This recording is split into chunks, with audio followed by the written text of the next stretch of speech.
بسم اللہ الرحمن الرحیم۔ شہاب ثاقب عربی زبان کا لفظ ہے۔ شہاب کا معنی ہے دہکتا ہوا شعلہ اور ثاقب کا معنی ہے سوراخ کرنے والا۔ ہمارے نظام شمسی میں مریخ اور مشتری کے مدار کے درمیان چکر لگانے والے خلائی پتھر جنہیں سیارچے کہا جاتا ہے بعض اوقات زمین کی طرف آ جاتے ہیں اور زمین کی فضا سے رگڑ کھانے سے ان میں اتنی حرارت پیدا ہو جاتی ہے کہ وہ جل کر راکھ ہو جاتے ہیں اور اس کی روشنی ہمیں نظر آتی ہے۔ اس کو ہم تارا ٹوٹنے سے بھی تعبیر کرتے ہیں۔ شہاب ثاقب کا یہی معنی سائنسی و فلکیاتی اصطلاح میں ہے۔ شہاب ثاقب کو شہاب ثاقب کیوں کہا جاتا ہے؟ شہاب ثاقب زمین کی فضا سے ٹکرا کر ایسے روشن ہوتے ہیں گویا تاریکی میں سوراخ کر دیا ہو، یا وہ اتنی زور سے ٹکراتے ہیں کہ گویا زمین کی فضا میں سوراخ کر دیں گے۔ قرآن میں شہاب ثاقب کا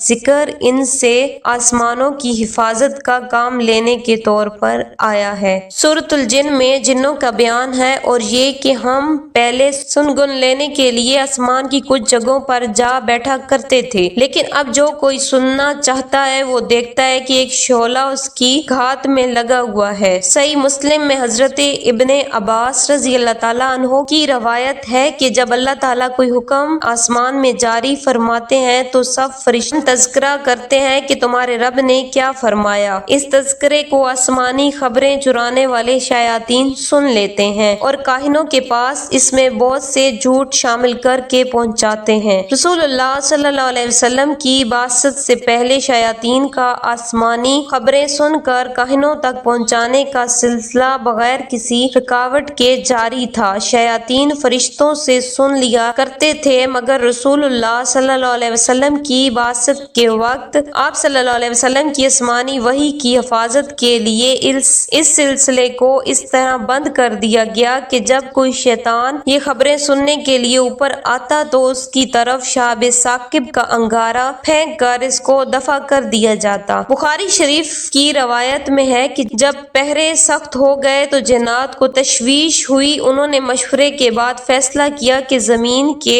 مشرق و مغرب میں گھوم پھر کر دیکھتے ہیں کہ کیا بات ہوئی ہے کہ اب ہم اوپر نہیں جا سکتے۔ چنانچہ جنات کی مختلف جماعتوں کو زمین کے اکناف و اطراف کی طرف بھیجا گیا تاکہ معلوم کریں کہ دنیا میں کون سی نئی بات ہوئی ہے۔ جنات کا ایک گروہ جن کی تعداد 9 یا 7 تھی اسی تفتیش میں وادی نخلا سے گزر رہا تھا۔ وہاں حضور صلی اللہ علیہ وسلم صبح کی نماز میں تلاوت فرما رہے تھے۔ جب ان جنات نے قرآن سنا تو اسے غور سے سننے لگے، پھر انہوں نے آپس میں کہا اللہ کی قسم جو چیز تمہارے اور آسمانوں کی خبروں کے درمیان حائل ہوئی ہے وہ یہی ہے۔ پھر وہاں سے جب وہ اپنی قوم کے پاس پہنچے تو انہوں نے اپنی قوم سے کہا کہ اے ہماری قوم، ترجمہ بلا شبہ ہم نے ایک عجیب قرآن سنا جو سیدھی راہ کی طرف لے جاتا ہے تو ہم اس پر ایمان لے آئے اور اب ہم اپنے رب کے ساتھ کسی کو کبھی شریک نہیں کریں گے۔ مسلم کی روایت میں ہے کہ قرآن سن کر سارا گروہ ایمان لے آیا اور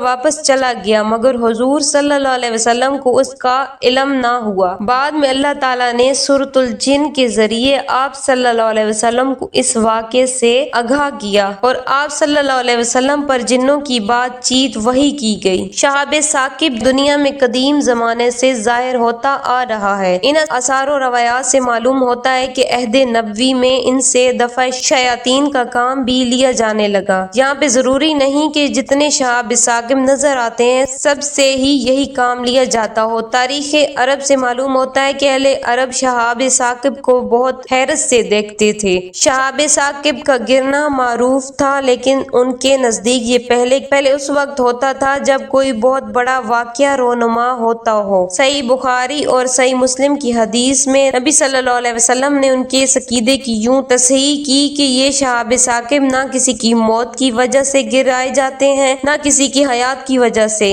یہ لغو و خیال ہے، ان کا کسی کے مرنے جینے سے کوئی تعلق نہیں، یہ شعلے شیاطین کو دفع کرنے کے لیے پھینکے جاتے ہیں۔ عرب کے لوگ کاہنوں کے متعلق یہ خیال رکھتے تھے کہ یہی خود کاہنوں کا دعویٰ بھی تھا کہ شیاطین ان کے تابع ہیں یا شیاطین سے ان کا رابطہ ہے اور ان کے ذریعے سے انہیں غیب کی خبریں حاصل ہوتی ہیں اور وہ صحیح طور پر لوگوں کی قسمتوں کا حال بتا سکتے ہیں۔ اس لیے قرآن میں متعدد مقامات پر یہ بتایا گیا ہے کہ شیاطین کے عالم بالا میں جانے اور وہاں سے غیب کی خبریں معلوم کرنے کا قطعاً کوئی امکان نہیں ہے۔